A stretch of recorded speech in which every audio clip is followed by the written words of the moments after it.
चलिए T20 world cup 2026 का पहला अपसेट हो चुका है। कई एनालिस्ट इसको अपसेट मानेंगे, कई नहीं मानेंगे, लेकिन नेपाल का इटली से हारना, वो भी 10 विकेटों से हारना, मेरे हिसाब से तो ये अपसेट ही है, क्योंकि नेपाल अपना दूसरा T20 वर्ल्ड कप खेल रही थी और वहीं इटली अपना पहला T20 वर्ल्ड कप खेल रही थी। पिछला मैच स्कॉटलैंड से हारी ज़रूर थी इटली।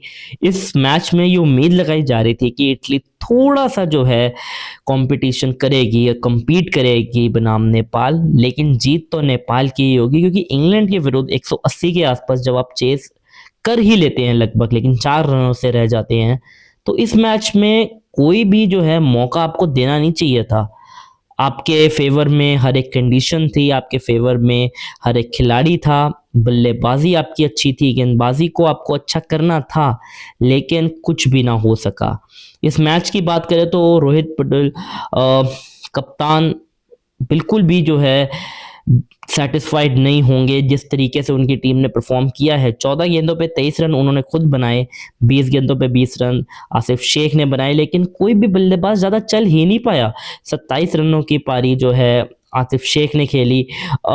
मेरे हिसाब से देखिए 120 रन कभी भी जो है 120 123 इनफ नहीं होते हैं वानखेड़े के स्टेडियम पे, वानखेड़े की पिच के ऊपर। आपको 124 125 नहीं, आपको कम से कम ना करते तो 170 180 160 रन तो बनाने ही होते हैं, ताकि आप सामने वाली टीम को कम से कम चैलेंज कर सकें। 160 भी चलता है, जहाँ पे भारत बनाम यूएसए का मैच हुआ था रात वाली कंडीशंस में, लेकिन दिन की कंडीशन में खासकर चेस करते हुए मदद मिलती है। यहाँ पे मदद मिलते हुए हमने देखा है। ब्रेबॉर्न स्टेडियम ले लीजिए, वानखेड़े स्टेडियम ले लीजिए, डीवाई पाटिल स्टेडियम ले लीजिए, हर मैदान पे जो है मदद मिलती है सामने वाली टीम को। लेकिन मॉस्का ब्रदर्स जब वो चेस करने के लिए उतरे 124 रन, तो मात्र 12.4 ओवर्स के अंदर ही चेस कर लिया। ये बताया और ये सिखाया बाकी टीम्स को कि जब आप जीत रहे हैं तो ये मेक श्योर कीजिए कि सामने वाली टीम ना सिर्फ हारे, आपसे एक ऐसे मार्जिन से हारे और आप एक ऐसे मार्जिन से जीतें कि बाद में जाके जब नेट रन रेट की बात आए तो आपका नाम सबसे ऊपर हो या फिर बाकी टीम्स का नाम आपसे नीचे हो। जैसे कि इंग्लैंड के ऊपर अब इटली आ गई है पॉइंट्स टेबल में, कब तक रहती है ये देखना पड़ेगा। बाकी मैचेस के बाद, ग्रुप मैचेस की समाप्ति के बाद पता लग जाएगा कि क्या इटली सुपर 8 में जाएगी या इंग्लैंड सुपर 8 में जाएगी या फिर कोई और, क्योंकि वेस्ट इंडीज तो लगभग क्वालिफाई कर ही चुकी है सुपर 8 के लिए। बाकी टीम्स के ऊपर भी नजरें रहेंगी। लेकिन नेपाल पे मैं वापस आऊं तो डिसअपॉइंटिंग, उम्मीद बिल्कुल भी नहीं थी, क्योंकि देखिए वर्ल्ड कप क्वालिफायर्स में जीत हासिल कर रहे थे, एशिया कप क्वालिफायर्स में जीत हासिल कर रहे थे। अनफॉर्चुनेटली एशिया कप में इतनी कोई खास परफॉर्मेंस नहीं दी रोहित पटेल के इस टीम ने, और बल्लेबाजी इनकी जो है काफ़ी मजबूत है। एक से एक बढ़िया बल्लेबाज है नेपाल के पास, लेकिन एक भी बल्लेबाज चल ना सका और जिसका खामियाजा भुगतना पड़ा उनकी टीम को। करण केसी ने 18 रन जरूर बनाए, नाबाद रहे, लेकिन अंत में आते आते उनको स्ट्राइक नहीं मिल पाई थी। लेकिन सिर्फ यही कारण नहीं था, क्योंकि 3 ही गेंदें बची थी जब करण केसी नॉट आउट थे और पूरी की पूरी टीम 123 पे ऑल आउट हुई। सॉफ्ट डिसमिसल्स, गलत शॉट्स, गलत समय पे गलत फैसले लेने, और कितने तो रन आउट हो गए, 2-3 तो रन आउट भी हुए थे। तो इसके ऊपर खासा ध्यान रखना होगा।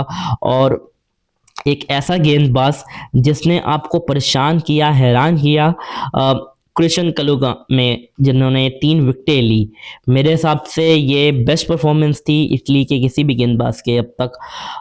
ओवरऑल अगर देखा जाए तो 3 विकेटें उन्होंने अपने नाम करी और वही थे मैन ऑफ द मैच। हालांकि मॉस्कर ब्रदर्स में से किसी एक को शायद मिल सकता था, क्योंकि 124 रन आप बेशक चेस कर रहे हों, लेकिन वो भी चेस करने आसान नहीं होते हैं, क्योंकि आप पहला वर्ल्ड कप खेल रहे हैं, उम्मीदें आपके विरुद्ध हैं, कोई आपके साथ नहीं जा रहा है। जब पहली इनिंग्स खत्म हुई थी तो सब कह रहे थे कि नेपाल के गेंदबाज जो है वापसी करेंगे, लेकिन एक भी गेंदबाज एक भी विकेट नहीं ले पाया। एंथनी मॉस्का ने जहां 62 रन बनाए 32 गेंदों पे, तो वहीं 44 गेंदों पे 60 रन बनाए जस्टिन मॉस्का ने। और ज़रूरी भी था इटली के लिए, क्योंकि पहला T20 वर्ल्ड कप जैसे कि मैंने बताया खेल रहे हैं, तो पॉइंट्स टेबल में भी अब ऊपर चले गए हैं। और आने वाले मैचेस में अगर इन्होंने गलती से भी वेस्ट इंडीज़ को हरा दिया या फिर कोई और टीम ऐसे मार्जिन से हार गई जिस वजह से इटली को फ़ायदा हुआ और सुपर 8 में ये टीम गई, तो बहुत कुछ स्टेटमेंट में आएगा और बहुत कुछ जो है फिर बाकी टीम्स को सोच विचार करना पड़ेगा। एक अच्छा वर्ल्ड कप जा रहा है, लेकिन नेपाल जिस तरीके से आपने खेला है बहुत बहुत बहुत ही डिसअपॉइंट किया है। उम्मीद है कि नेपाल अपनी गलतियों से सीखेगी और आगे चलते हुए इन चीज़ों का ध्यान रखेगी, क्योंकि इस T20 वर्ल्ड कप में सफ़र तो लगभग नेपाल का ख़त्म ही हो गया है। आने वाले T20 वर्ल्ड कप्स की वो तैयारी करें, मेहनत करें। और अगर आपने अब तक DSK क्रिकेट चैनल को सब्सक्राइब नहीं किया है तो कर लीजिए। इजाज़त लेता हूँ, अपना ध्यान रखिए, ख्याल रखिए। जय हिंद, गुड नाइट।